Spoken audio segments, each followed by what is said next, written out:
Bonjour et bienvenue dans cette vidéo dans laquelle nous allons découvrir le résumé du livre Le pouvoir du moment présent de Eckhart Tolle. Si vous vous intéressez au développement personnel, vous avez forcément entendu parler de cet ouvrage. Au travers de 10 chapitres inspirés de son propre cheminement spirituel, Eckhart Tolle veut mettre le chemin de la paix intérieure à la portée de tous. Alors, le pouvoir du moment présent est-il une véritable illustration libératrice ou un génial coup de marketing? Pour vous faire votre idée, découvrez tout de suite le résumé du livre. Mais juste avant, assurez-vous de vous abonner à la chaîne et n'oubliez pas de demander à recevoir votre accès à la méthode ultime pour radicalement transformer votre vie et prendre un nouveau départ en cliquant sur le lien dans la description située sous la vidéo. Qui est Eckhart Tolle? Avant de nous pencher sur le contenu du livre Le pouvoir du moment présent, quelques mots sur son auteur s'imposent.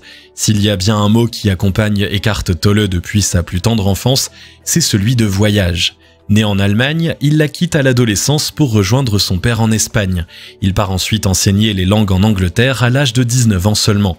Rien ne distingue le jeune Eckhart de ses camarades, si ce n'est un syndrome anxieux tenace qui se double d'épisodes dépressifs profonds.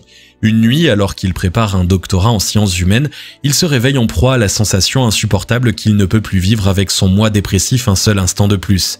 Il a alors l'impression que cet ego rempli de peurs et de doutes s'effondre comme un château de cartes pour laisser la place à un être pleinement conscient et profondément en paix. Cette expérience mystique, qu'il nomme sa transformation intérieure, lui donne petit à petit l'envie de guider d'autres personnes sur le chemin de l'éveil. Après plusieurs voyages et de nombreuses rencontres, il écrit Le pouvoir du moment présent. Véritable succès, il est suivi d'un guide pratique qui s'intitule « Mettre en pratique le pouvoir du moment présent ». Tolle est l'auteur de plusieurs ouvrages de développement personnel, il anime aussi des conférences et des séminaires. Le pouvoir du moment présent, résumé du livre.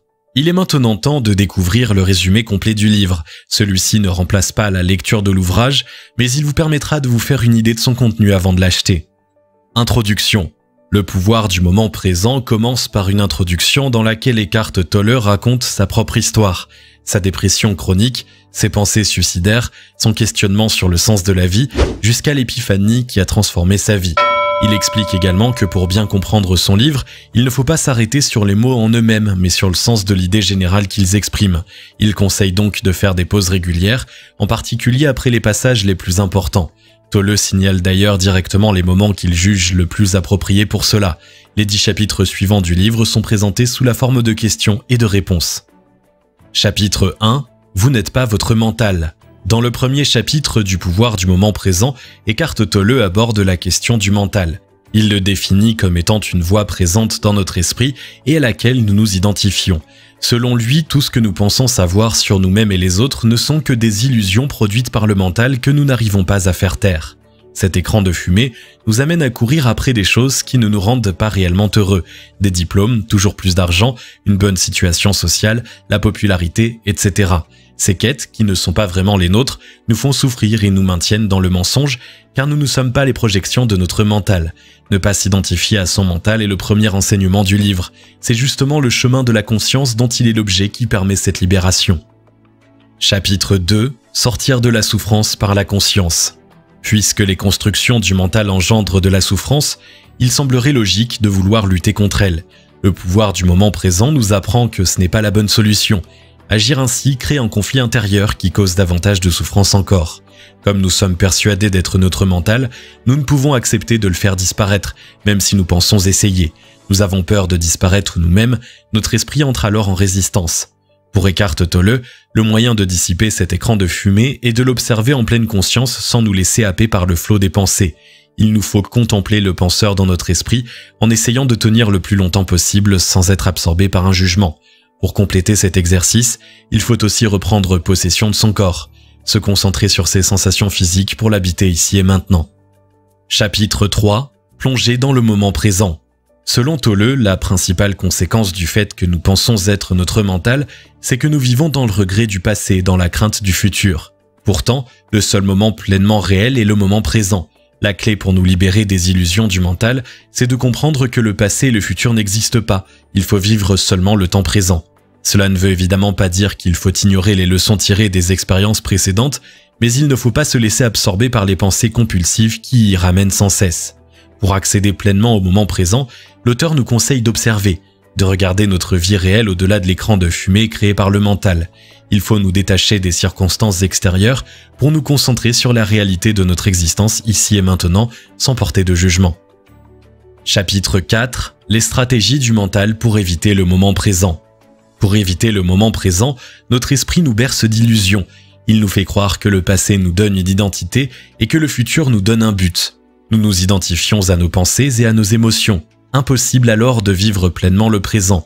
Pour nous libérer de tout cela, Eckhart Tolle nous invite tout simplement à prendre conscience de ce fonctionnement. En questionnant ce qui se passe en nous, il devient possible de déjouer les stratégies du mental.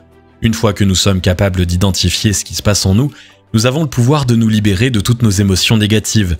Il suffit de le décider. Se libérer de ces souffrances inutiles permet de se reconnecter au présent et de reprendre le pouvoir sur notre vie. Lorsque la situation que nous vivons nous déplaît, il faut agir pour la faire changer, partir ou l'accepter telle qu'elle est. Chapitre 5. La présence en tant qu'état. L'auteur décrit la présence comme un état de conscience absolue dans lequel nous sommes libres de toute pensée parasite. Pour la développer, il est essentiel d'être capable de sentir son corps. Tolle nous conseille de descendre en nous le plus souvent possible afin de nous ancrer dans le présent. Si nous nous demandons consciemment quelle sera notre prochaine pensée, la machine infernale de notre esprit s'arrête tout à coup parce que nous sommes devenus observateurs de notre mental. Plus nous sommes capables d'observer et de ressentir notre présence intérieure, plus nous sommes apaisés. Chapitre 6. Le corps subtil. Le 6e chapitre du pouvoir du moment présent est consacré à la question du corps subtil et à la notion de l'être. D'après Tolle, l'être est notre moi le plus profond. Il échappe à toute définition rationnelle. Le besoin de cerner les choses à l'aide du langage est un besoin du mental qu'il faut dépasser pour se connecter à son être. Habiter notre corps est un excellent moyen d'y arriver. Cela détourne la pensée de nos constructions mentales. L'auteur recommande de s'enfoncer en soi en se concentrant sur ses sensations aussi souvent que possible. Chaque fois que nous faisons cet exercice, nous créons de profondes racines qui nous relient à notre être profond. Cette connexion avec notre corps énergétique est puissante et permet même de guérir un certain nombre de maux de façon naturelle. Chapitre 7. Diverses portes d'accès au non-manifeste. Le non-manifeste et l'être sont deux mots qui désignent la même chose. Pour accéder au non-manifeste, il existe plusieurs portes. Le pouvoir du moment présent nous invite d'abord à habiter pleinement notre corps, comme décrit par l'auteur dans les chapitres précédents. Il nous invite également à faire le plus souvent possible le silence en nous-mêmes pour nous libérer de l'emprise du mental.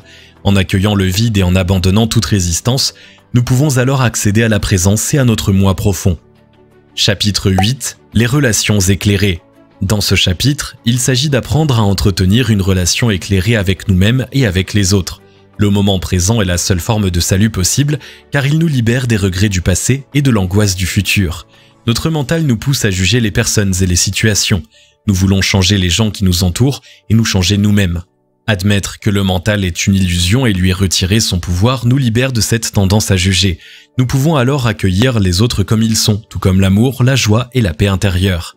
Arriver à cet état d'éveil demande de commencer par nous libérer de notre malaise et de nos angoisses. Si nous n'arrivons pas à bâtir notre identité sur autre chose que la souffrance créée par l'ego, il est vain de vouloir vivre une relation éclairée avec une autre personne. Nos relations avec les autres sont le reflet du rapport que nous entretenons avec nous-mêmes. Chapitre 9. Au-delà du bonheur et du tourment, la paix. Eckhart Tolle décrit la paix comme un état de bien supérieur qui se situe au-delà du bien et du mal. Contrairement au bonheur, elle ne dépend pas des circonstances extérieures. Elle ne peut être atteinte que lorsque nous abandonnons le besoin de contrôle et de pouvoir engendré par l'ego. La vie est un mouvement permanent qui amène nos conditions de vie à changer. Atteindre la paix nécessite d'accepter ces changements sans peur et sans jugement. Chapitre 10. La signification du lâcher-prise. Le dernier chapitre du livre Le pouvoir du moment présent est consacré à la notion de lâcher-prise. Lâcher-prise, ce n'est pas abandonner, mais accepter une situation telle qu'elle est. Vivre pleinement le moment présent. Pour y parvenir, il est vain d'empêcher le mental de résister. Nous devons observer cette résistance, en devenir le témoin extérieur. Ainsi, l'illusion du mental va se déliter et nous pouvons alors faire le choix de vivre le présent en pleine conscience. Nous sommes en harmonie avec notre moi puisque nous ne luttons plus contre ce qui ne peut être changé. Que nous enseigne le pouvoir du moment présent ? Le pouvoir du moment présent est un livre dense et riche d'enseignements. Il a fait l'objet de nombreuses critiques car les propos de l'auteur ont souvent mal été interprétés. Eckhart Tolle ne nie pas qu'il existe des situations où tout va mal, indépendamment des constructions du mental. Il affirme simplement qu'il est possible d'être en paix si l'on accepte que cette mauvaise période soit transitoire et qu'il est possible d'en tirer des enseignements. Il ne s'agit pas d'une invitation à la passivité, mais au détachement. Notre ego nous fait croire que briser les illusions qu'il engendre revient à subir notre vie, alors que c'est justement de cette manière que nous pouvons la vivre pleinement. Compte tenu de la densité du contenu, ce livre ne peut pas être parcouru rapidement. Il est conseillé de prendre le temps de méditer sur chacun de ces enseignements avant de passer à la partie suivante pour en tirer le meilleur bénéfice. Avec le pouvoir du moment présent, Eckhart Tolle signe un ouvrage puissant sur le développement personnel, un guide qui permet à chacun de sortir du cercle vicieux des pensées pour se reconnecter à lui-même et habiter le seul temps qui soit vraiment réel, le présent. Ce résumé vous aura permis de vous faire une idée générale de la pensée de l'auteur. Pour savoir s'il vous permettra de trouver la paix, le meilleur moyen est de le lire en entier. Si vous avez aimé cette vidéo, merci de liker, partager, commenter et surtout vous abonner à la chaîne.